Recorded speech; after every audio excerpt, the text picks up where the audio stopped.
Andito na rin tayo, RFID na tayo. RFID, okay.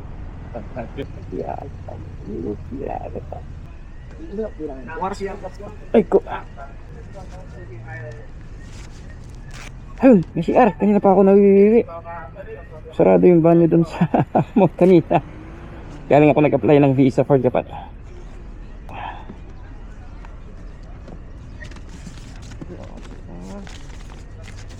Check din dito. Hindi na kami punta lang lang.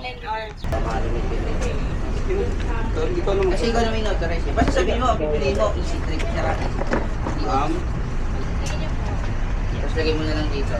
Ba? Ay, nasa company. Yung pinapagawa. May letter ka. Dapat talaga May picture ka ng plakas Aba. natin. Pasig. Sige, pasok ako sa loob. Pasok. Thank you, miss. Iwan mo na muna yan, sir. Hindi, sige, sige. Sige. Ah, Yan, sir, dun sa pinaka- sige. Thank you.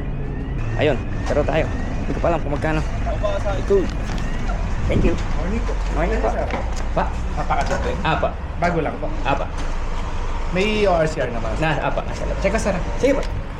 Anong gagawin natin sa yung panlahatan na? Apa. Yung panlahat. Pero may existing ka na mga fight? Wala pa. Anong motor to? Exciting VS 400. Kimco.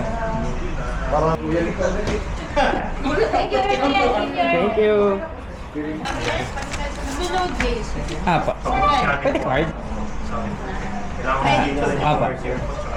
Pwede sir, may charge lang. Hindi na, cash na. 2,000 po. Thank you po.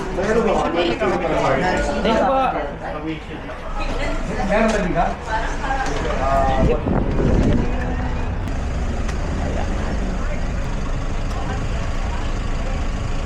Kasya ba dito? Pwede sir. Ganda na bibiyahin nito ngayon, 100 agas eh. Ha? 100 agas. Okay pa rin kasi pag naka-diesel ka, Diyos ko, ang hapdi ng diesel. Okay lang. Okay na po. Brother. Thank you sir. Ingat, brother. Ingat. Ayun. Meron na tayong RFID. Ay, kaso hindi ko lang kung magkano is 500 ata yung minimum. O magpapa-install. Magpa-load na kasi ako ng 2,000 para shoot. Pero hindi na po pabalik-balik. Pero hindi na natin magpapa-load. Every time na lalabas. Ay, naka-ready na tayo. Pang-toll. Pero kung di ako nagkakamali, 500 minimum. Libre lang yon. Bali yung 500 kasama na dun yung load. Walang bayad yung pinaka RFID.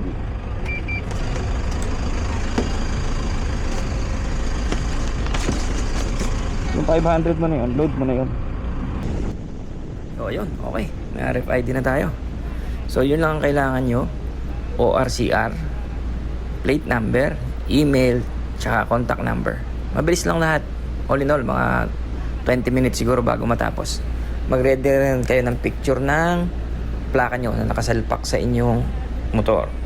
Tapos, ang minimum is 500 pesos. Yun na rin yung amount na ilaload sa inyo, 500 pesos. So, meron akong nakausap sa Facebook. Sa South daw, nagkakaproblema ang pag-register ng mga maxi scooter. Ito yung post na yon. Check nyo na lang. Lalagay ko rin yung link sa description. So para safe, sa NLEX kayo magpalagay ng all-in-one ata tawag doon. Para yung RFID nyo, pwede na sa South, pwede na sa North.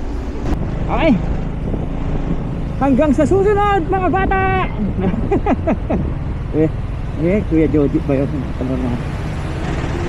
Yan, gumagana rin yung RFID mo. Nice! Alright! Hanggang sa next upload! Kita kits!